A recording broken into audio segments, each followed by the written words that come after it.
We've had a great week and some great new arrivals in, and some more affordable stuff that we put on our list to talk about this week. Number one was the 1982 Alfa Romeo Spider.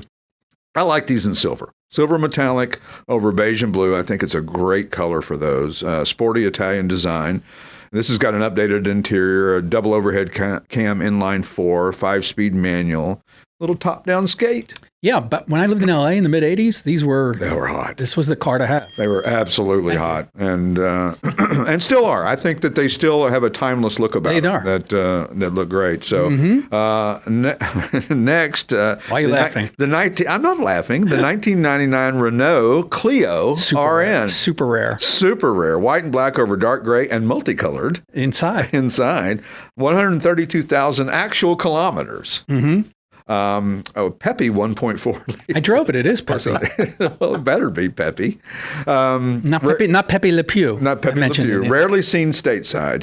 So this is a car that if you pulled up to a car show. Or a Cars and Coffee. People would flock to it. Yeah, because they just don't know what it is. I mean, and just because something doesn't have to be expensive to be cool, right, or to be recognizable, or to be different. And that's what I love about this car. It's just so unusual. And we have some cars like this. If you go through our website, you'll find some stuff that's really unusual. Yeah, we have that Alfa Romeo. The Alfa, the Toyota that we have. That's the Japanese version of a Toyota Camry, for lack of a better term. I don't think it's a Camry. It's based on something else that they have. But this Renault is left-hand drive. Right. There's less than 10 of them in the country, which is pretty cool. But there are French clubs around in the country that can help. So don't worry about parts and things like that, because they are accessible. Other new arrival, the 2019 Dodge Challenger RT Scat Pack. Between these and Bullet Mustangs, I think we've cornered the market on these. Octane red over black, 6,006 actual miles, one owner. Been kept in the garage most of its life, if not all of its life. 392 cubic inch Hemi. Those Hemi motors, man. You know they're bringing them back. I was going to say, I got a little note here. They just announced yesterday. I knew it wouldn't last. It did not last. I knew it wouldn't last. It did not last. Right now they're saying it might just be a rumor, but ICE engines are back. They're back. They're coming back. I guarantee you. They're going to, like pickup trucks. They're going to realize that the market. My Denali pickup truck has a 6.2 liter in it. It's an amazing motor. I mean, it just really is. And they're going to have a hard time getting rid of it. Yeah. And they're going to have a hard time duplicating that with something that's hybrid or all battery or whatever. Yeah. So we shall see. It'll be interesting to see. Other new arrival, the 1954 Ford Crestline Victoria. This is a beautiful car.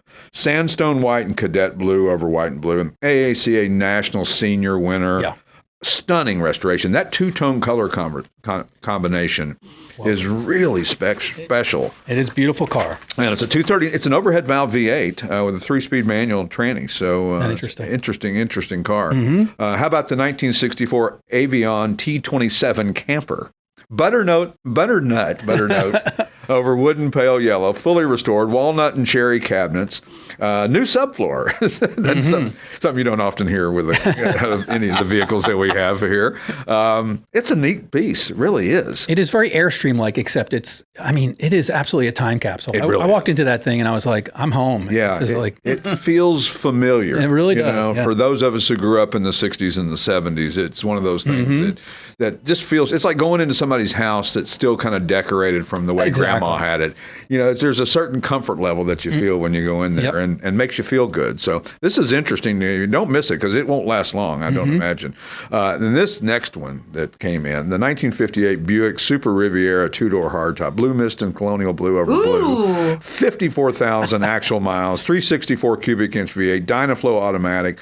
This thing has got more chrome than anything that we've probably ever seen. I mean, it is spectacular. And it's ornate, and it's unusual, and it's just... And we were talking about that before the show, and Randy was just salivating because he shot so many photos of it. Oh, yeah. It's like, wow, all the detail of everything. Every corner of that car is something unique. Yeah, it is. And it's one of those things that they couldn't duplicate it today. I mean, to try to make that in mass production like they did back in the 50s would be impossible. It would be so expensive. In fact, that might even deserve another Ooh. It could deserve that. It is an amazing car. But it's beautiful, and it's in kind of driver quality. It's got some, it has some areas that need attention, or you can just drive it and have fun with it. Because nobody would fault that car and say, well, there seems to be a little bubble there, or this or that there. Nobody's going to say that. People are going to say, oh my God, that's a spectacular car. And they wouldn't complain because you took up 2 parking spaces at the Walmart, because that's how wide that car is. Yeah, and they made almost 14,000 of them, but I've never seen one. You don't hardly see them at all. The Super Rivieras are very Super Riviera rare. And super rare, and really, really, really interesting. So if you get a chance, go to our website, classicautomall.com, and you can check out all of the new arrivals, plus the stuff that's been here for a while as well, too. The Classic Auto Mall Show with their host, Stuart Howden.